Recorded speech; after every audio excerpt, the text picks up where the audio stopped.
Today, let's talk about 10 backpacking hacks I wish I knew years ago, but I never hear anyone talk about. If you're like me and you like to leave your tent and everything set up during the day as you take off to explore different hikes, and you leave a base camp behind you, make sure to deflate your sleeping pad first. What can happen is that your tent will turn to a greenhouse, and then everything inside of there is going to get really hot, including your sleeping pad. So all the air inside your sleeping pad is going to expand, causing the internal baffles to burst, and it'll leave you having a bad time coming back to something like this. Luckily, this happened to me while I was filming and I wasn't in the backcountry. This would have been a very sad sleep if I had to camp on this overnight. If you're ever in your tent during the night and you spill water on your sleeping bag or a down jacket and you need to dry it out, a good way to dry it out is actually to boil some water inside your cook pot and then put your cook pot with the hot water inside of it on top of the wet area of your sleeping bag, and that'll actually dry it out. The problem with doing something like this is that the heat can melt your material if you're not careful. I know a lot of us use a lot of lightweight, delicate material, so be very careful while doing this trick. The last thing you want to do is burn a hole in your nice, expensive sleeping bag, because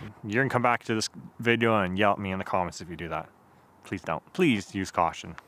Thank you. Sometimes with backpacking, I like to do weird and obscure techniques or hikes, and I want to find information from it, but I can't find anything within the backpacking community. An option you can do to find out more information on something is to go look at other areas of the outdoor world. Great places to look for in other areas than backpacking is mountaineering, hunting, ultra distance running. If all these activities are taking you to similar places or doing similar activities, you'll find different overlap. What I found very fascinating is that landscape photography and hunters actually have a lot of common when it comes to gear that they need to bring with them. They spend a lot of time outside their tent in the cold, so they need to bring extra insulation for that. They carry a lot of heavy gear with them, and if you want to do a route really quickly, that's a good way to find out how fast it actually is possible to do by looking at how fast an ultra runner is traveling across it. I know I'm not the only one that does that, but I like to deflate my sleeping pad to roughly half full. The problem is when you do that, the R value of your sleeping pad is cut in half. So when you start getting to colder temperatures, like how fall is only around the corner from now, problem is your sleeping pad's not going to be as warm. But a good way to combat that without having to spend a lot of money is to pick up a closed cell foam pad. Sticking a closed cell foam pad underneath your inflatable sleeping pad is a good way to add warmth to your overall system without adding a lot of weight and still retaining the comfort you had. And that way you can keep deflating the same sleeping pad you've been using. Not many of the winter sleeping pads are super comfortable, so that way you're able to use a more comfortable pad, deflate it, and be able to get into colder temperatures while staying warm. When I first started backpacking, I wasn't sure how many times I would be able to charge my iPhone off my battery bank. What I did is I just documented the starting percentage when I plugged in my iPhone and then wrote down what the percentage was when I unplugged it. I did that over the course of several days until my battery bank was completely depleted. After then, I just added the percentage in total to see what that was, and that gave me a rough idea of how many charges I get off of my battery bank. So if you're wondering how useful your battery bank is with your devices, I recommend doing it that way. Hey, waking up in the morning with sunlight beaming right into your tent, you want to figure out where the sun's rising? There's an app for that. The Photographer's Enamerist is an app that shows you where the sun is going to line up with, and then you'll be able to predict where the sun's going to be beaming first thing in the morning. You can take out the app and just aim it around in the sky and follow the patterns to see where the sun's going to be. Then you can set for the time of sunrise when you want to get out of bed, or the hours leading up to then. Be able to find the path that the sun will travel, and the light will be beaming in the opposite direction of that. I personally use a Photographer's Enamerist all the time for landscape photography.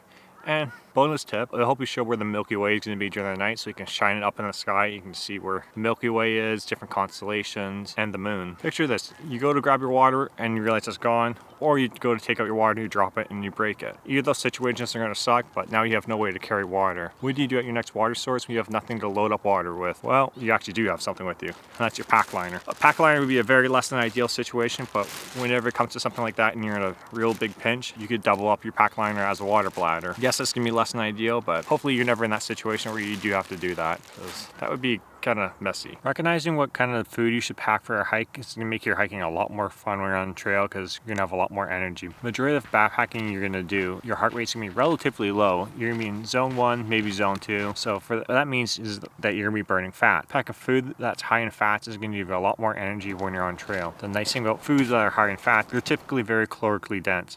Having very calorically dense food means you have a lighter pack. A good rule of thumb for finding food that's going to be calorically dense is find food that's roughly 110 calories per ounce. Anything that weighs less than 110 calories per ounce is going to have a lot of water to it, which is nice for hydration, but when you're trying to pack in calories and keep your bag in light, that's going to make your pack weight a lot heavier. Bonus tip though, always make sure to pack something that you really enjoy. You never know when you need a morale boost, so having a tasty snack when you're backcountry could help motivate you to get up to that awesome sunset you might miss out on if you just pack her up there. I know I'm not the only person like this, but I hate having a heavy breakfast first thing in the morning. For me, something I've really loved to eat at home is actually cereal. But carrying milk into the backcountry is something that's not very realistic, is it?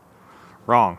powdered milk. If you pack together cereal and powdered milk, that's a great way to get some food in that's nice and easy on your tummy first thing in the morning. And bonus tip, if you pack a cereal that's going to be high in peanut butter, you're getting a lot of calories in that cereal as well. It's now become one of my go-to meals when I'm out in the backcountry. It's just plain old cereal. And finally, for our last hack, leave clothes, extra food, and drinks for yourself when you get back to your car after a long hike. You feel a little bit more human and you're able to regenerate. I know a lot of us can be multiple hours away from the next town from the trailhead, so having those things make you feel a little bit more happy and can save you from being in a slightly delirious state driving back. Woo!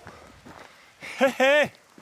Because I want something that's not dehydrated and been tossed around my bag for the last half week. And a bonus number 11 tip for me, don't forget to take photos of people while you're out in the backcountry. For me as a photographer, taking photos of people is a lot of fun, and I often forget to do that when I'm out with the people I'm hiking. Those memories last a lifetime. Now I have to ask you guys, what are some backpacking hacks that you didn't know when you first started, but you wish you did know? Share the knowledge around, leave a comment down below so other people can go check it out. If you enjoyed this video, don't forget to subscribe, because next week I'm coming off a fun adventure video. I'm heading up to the mountains on Vancouver Island, and so it's gonna be a lot of fun for me and my girlfriend Paige. In the meantime, go check out this playlist I've made over here of all my different gear videos. That should keep me entertained until I post a video next week. See you guys.